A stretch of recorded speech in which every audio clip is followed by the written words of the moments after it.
The Jade Palace was a kingdom of glass and gold, a place where billionaires dined like emperors while the world bent to their whims. On that night, laughter echoed through the hall, but it wasn't the laughter of joy, it was the laughter of cruelty. A Chinese billionaire, drunk on arrogance and champagne, mocked the black waiter who poured her wine, certain he was too ignorant to understand her words. The American businessman at her side chuckled nervously, not comprehending a syllable of her Mandarin, yet unwilling to displease the woman who controlled billions. What she didn't know, was that the man she mocked wasn't merely a waiter. He was a scholar, a diplomat, a man who had once walked the halls of power, and every cruel word she thought hidden in a foreign tongue was searing into his memory. The silence of the waiter wasn't submission. It was a storm waiting to break. Manhattan's Jade Palace was more than a restaurant. It was a theater for power. Crystal chandeliers spilled light across polished marble floors. Servers in pressed black uniforms glided silently between tables where tycoons carved up contracts worth more than nations' GDPs. David Thompson moved among them like a shadow. At 32, he carried trays with the mechanical precision of someone who had learned to disappear. No one asked about his story. To them, he was just another black man in a waiter's jacket. Invisible, replaceable. But behind the calm mask was a man who had once been Dr. David Thompson, Harvard graduate, expert on Sino-American relations, fluent in Mandarin, once hailed as the youngest cultural attaché at the U.S. Embassy in Beijing. His research papers had been required reading in universities. His advice had guided trade talks between nations. His voice had once mattered, until it was silenced. A jealous colleague at the State Department, Marcus Sterling, had planted forged documents that painted David as a traitor. For 7 humiliating months, the FBI hounded him, the media branded him a spy, and friends vanished like smoke. By the time the truth emerged, by the time Sterling was rewarded with the promotion David should have had, the damage was done. David's career was ashes, his reputation untouchable. So here he was, refilling wine glasses for people who would never recognize his name. And tonight, fate seated him at the table of Leewi Aerys. Leewi was a force of legend in international business. Heiress to YE Industries, one of Asia's largest technology conglomerates, she was worth over $60 billion. Her arrogance was as famous as her wealth. She arrived in New York to close deals with 5 of America's most powerful importers, and within minutes had reduced them to nervous sycophants. David approached with a bottle of red Bordeaux, the label glinting in the light. He bowed slightly, poured, and stepped back, silent, invisible. That was when he heard it. "Look at that monkey serving our table," Leewi sneered in flawless Mandarin, pointing at David as if he were a prop. "I bet he doesn't even know how to hold chopsticks. People like him should be scrubbing toilets, not serving civilized people." Her entourage erupted in laughter, though the Americans, clueless in Mandarin, only laughed because she did. Their eyes darted toward David, hoping he hadn't noticed. But he had. He noticed every word. What they didn't know, what she didn't know, was that David spoke Mandarin better than most native speakers. Not just Mandarin. Classical Mandarin, Cantonese, and 3 regional dialects. He had negotiated directly with Chinese ministers, written theses on Confucian diplomacy, and been praised by ambassadors as the American who truly understands our culture. And now he was a target of her ridicule. "More wine," she commanded in broken English, deliberately mangling the words, her tone dripping with disdain. David obeyed without a flicker of expression. He had learned to endure. But something in his eyes shifted. A dangerous calm, the kind only found in people who had survived storms far greater than humiliation. For 40 minutes she toyed with him like a cruel child torturing an animal. Each insult grew sharper. "This monkey must think he'll get a good tip tonight," she said in Mandarin as he served the appetizers. "In America, they think giving money erases inferiority. How naive. David's jaw tightened, but he betrayed nothing. Only his hands trembled slightly, not with fear, but with rage contained. 9 months earlier, those same hands had been used to sign billion-dollar trade agreements. 9 months earlier, he had dined at banquets with Chinese ministers where every gesture mattered. Now those hands carried plates for a woman who thought him beneath acknowledgement. The Americans shifted uncomfortably. Robert Hayes, CEO of the largest electronics importer on the East Coast, attempted to redirect the conversation toward contracts. But Leewi waved him off, drunk on her own cruelty. "You Americans are pathetic," she declared, alternating between Mandarin and English. "You think giving these people jobs is progress? Look at him. He can't even carry a tray without shaking." Her laughter was sharp, but it was hollow. David's stillness grew heavier with every word. She didn't recognize him, though she had met him before, formally in conferences where he wore $1,000 suits and represented his nation. To her tonight, he was only a waiter. "Bring the bill," she finally ordered in English, then turned to the Americans. "Tell the manager Leewi Aerys from YE Industries dined here. Perhaps he's seen me on television." David almost laughed aloud. Of course he had seen her name. He had coordinated delegations that included her company. He had read her fawning praise of his work. And now she sat here, humiliating him, blind to who he was. Her arrogance escalated. She called him to the table, pointed at him like an animal, and asked in English, "What is your name?" "David, ma'am," he replied evenly. "David," she repeated, as though tasting a sour fruit. "Have you ever heard of China, David? Do you know where it is on a map?" The Americans froze. The insult was too raw, too obvious. "Yes, ma'am," he answered calmly. She roared with laughter. "How cute! He knows where China is. I'd bet my fortune he's never left New York in his life." David met her gaze for the first time, and in that moment, the air changed. It wasn't fear in his eyes. It was recognition. Every insult, every slur, every arrogant dismissal, he was storing them like ammunition. What she thought was power was becoming evidence. What she thought was a spectacle was becoming her own downfall. By dessert, she had crossed even further, asking him if he knew how to dance like a monkey for her amusement. That was when David straightened his shoulders and allowed a small, dangerous smile to form. And in perfect, elegant Mandarin, he replied, "Madam Leewi, I believe you are confusing this restaurant with a zoo." The room fell into absolute silence. The air inside the Jade Palace had shifted. Conversations hushed, forks hovered above plates, and even the waiters paused mid-step. Leewi's jeweled hand froze above her glass, her smirk sliding into confusion. "What? What did you say?" she stammered in English, her confidence cracking for the first time that evening. David's smile didn't fade. His voice flowed smoothly in classical Mandarin, his tone precise, his accent flawless. "I said, madam, that some people mistake wealth for wisdom, arrogance for strength, and cruelty for superiority. But money does not buy education, nor can it erase ignorance." The American businessmen stiffened. Robert Hayes, who had spent years working with interpreters, instantly recognized that David wasn't merely conversing in Mandarin, he was commanding it. The cadence, the formality, the subtle tones, this was the speech of an academic, not a common server. You speak Chinese?" Leewi whispered, her words brittle. David tilted his head politely, his voice calm. "Mandarin, Cantonese, and 3 regional dialects. I also speak French and some Japanese. But I imagine you already know that, since I have been listening to you for the past 90 minutes. Leewi's face drained of color. 90 minutes. He had understood everything, every racial slur, every cruel dismissal, every poisonous word. The silence at the table was suffocating. David continued evenly. "You see, madam, this uniform hides more than you think. I am not merely a waiter.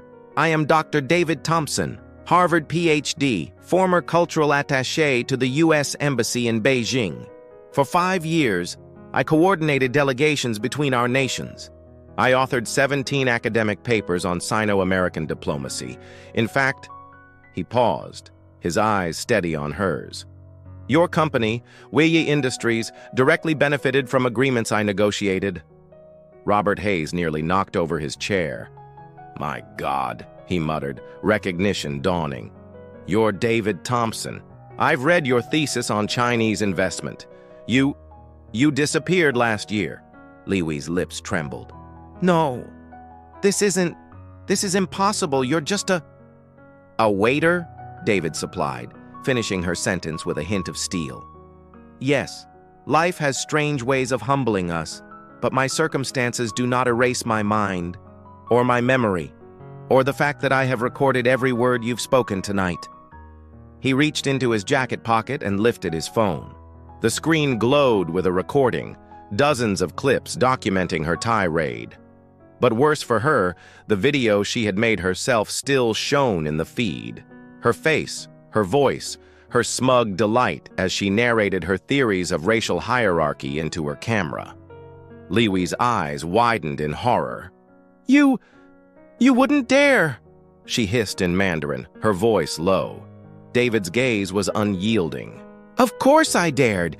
Every insult, every theory of superiority, every moment of arrogance, you documented it yourself. I simply preserved it.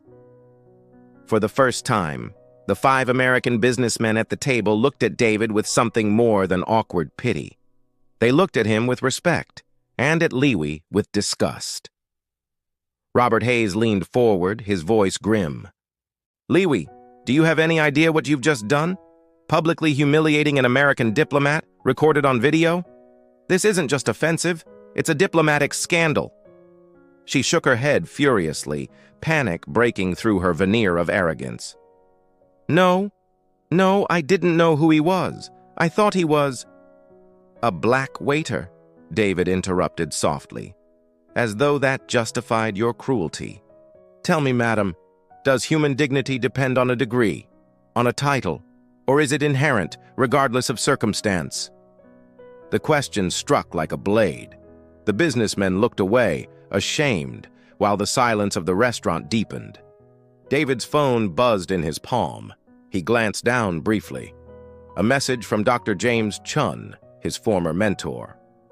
David, this is explosive. The consulate must see it. This could trigger a full inquiry into Leewi Industries. His heart pounded, but his face remained composed. The storm that had been building inside him for months now had direction. Leewi, desperate, leaned forward. Wait, Dr. Thompson, perhaps we can come to an understanding, a private arrangement. Her jeweled fingers twitched toward her purse. Whatever you want, money, position, anything. David's eyes hardened. For 8 months, I have been humiliated by people who saw only a uniform, every insult cataloged, every slight endured, and tonight you made the mistake of underestimating the wrong man. The Americans shifted uncomfortably. The mask had fallen completely from the billionaire. She was no longer regal, no longer untouchable. She was cornered, but David wasn't finished.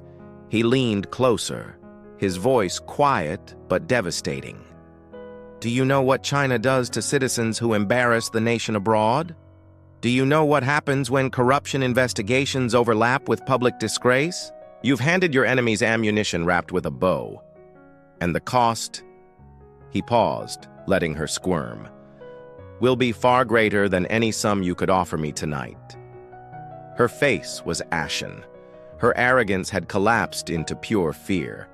The restaurant manager, who had watched from the shadows, stepped forward cautiously. His voice was soft, almost reverent. Mr. Thompson, I had no idea of your background.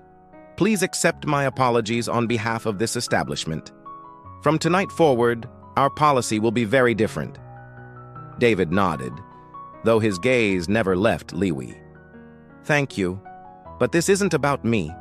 It's about how easily people dismiss the humanity of others when they believe there will be no consequences. His words hung heavy in the air. Leewi's voice cracked, desperate. "Please, delete it! No one has to know! We can fix this!"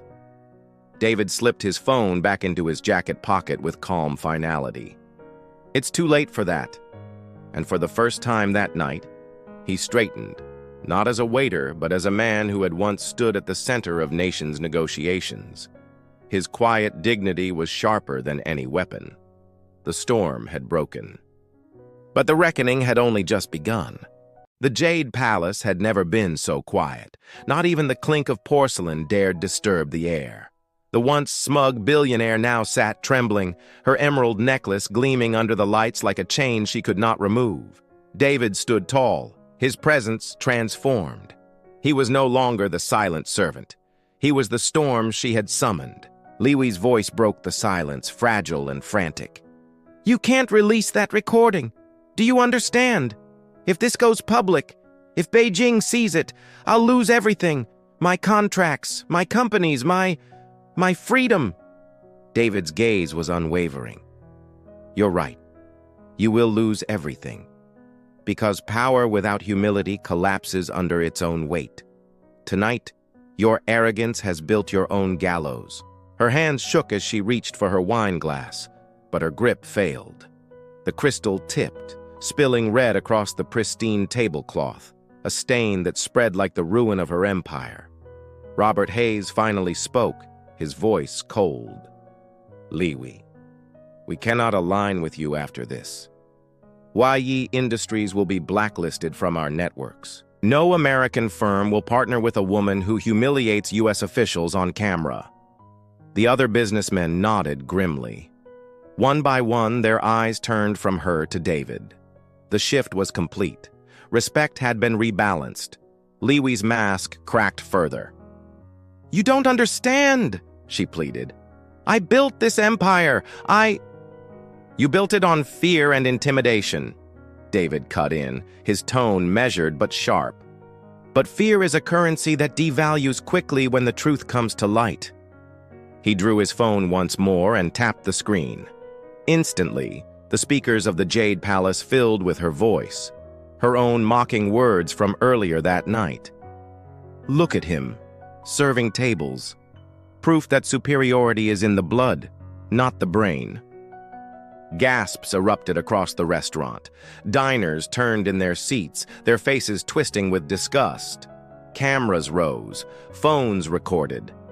The humiliation she had intended for David now consumed her instead. Leewi bolted upright, her chair screeching against the marble. "Turn it off!" she screamed. "Turn it off!" But David didn't move. He let the world hear her. Every poisonous word echoed back at her, undeniable. When the clip ended, David silenced the phone. The entire restaurant was staring at her, and in their eyes, she was already finished. Leewi's breathing was ragged. She looked around as if searching for escape, but there was none. The walls that once protected her were gone. Her wealth, her status, her arrogance, none of it shielded her now. David's voice softened, almost compassionate but still firm. "You once said that people like me are beneath you, that our worth is measured by race and position. But tell me, madam, who stands beneath whom now?" Her knees buckled, and she sank back into her chair. The mighty had fallen. Robert Hayes leaned toward David. "What will you do with the recordings?" David paused. This was the decision he had carried like a weight for months. Revenge burned hot in his chest, but something deeper, something steadier, guided him now. He looked around the room. Strangers were watching, filming, whispering. The story was no longer his alone. It belonged to everyone who had ever been silenced, belittled, or underestimated. "I don't need revenge," David said quietly. "The truth is punishment enough. The world will judge her and justice will follow." The manager stepped forward, bowing deeply. Dr. Thompson, please know that from tonight this house will carry your story as a reminder. We will never again allow such cruelty within these walls." David inclined his head in gratitude, though his focus remained on Leewi. She sat frozen, her empire crumbling in real time. Already her phone buzzed incessantly with messages. Board members, investors, officials. Her downfall was spreading like wildfire. David turned and walked away. Each step was measured, calm. He didn't need to raise his voice or seek revenge. Dignity was his weapon, and it had cut deeper than any blade. As he pushed open the restaurant doors, the night air greeted him. The city hummed with life, unaware of the storm that had just passed within those gilded walls. But David knew. For months, he had been invisible, dismissed, ridiculed. Tonight, he had reclaimed not just his name, but his humanity. He had shown that silence does not mean weakness, that humility does not mean inferiority, and that sometimes the quietest man in the room carries the loudest truth. Behind him, the billionaire's empire cracked, her empire of arrogance reduced to rubble. Ahead of him, freedom. David inhaled deeply, the night air sharp and cleansing. A smile flickered across his lips, not of triumph, but of peace.